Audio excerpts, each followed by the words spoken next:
నమస్తే. మీరు చూస్తున్న పీవీఆర్ న్యూస్. నేను మీ పీవీఆర్ రాజు. సీజనల్ వ్యాధుల పట్ల మాచర్ల మండల పరిధిలోని గ్రామ ప్రజలందరూ అప్రమత్తంగా ఉండాలని ఎంపీడీఓ సరోజదేవి అన్నారు. కొత్తపల్లి గ్రామాన్ని ఆమె అకస్మాత్తుగా సందర్శించారు.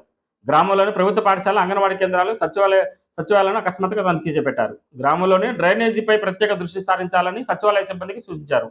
ఈ కార్యక్రమంలో ఎంపీడీ ఈఓపీఆర్డీ కోటేశ్వరరావు, గ్రామ సర్పంచ్ ఓరుగంటి చిన్న, పలువురు అధికారులు పాల్గొన్నారు.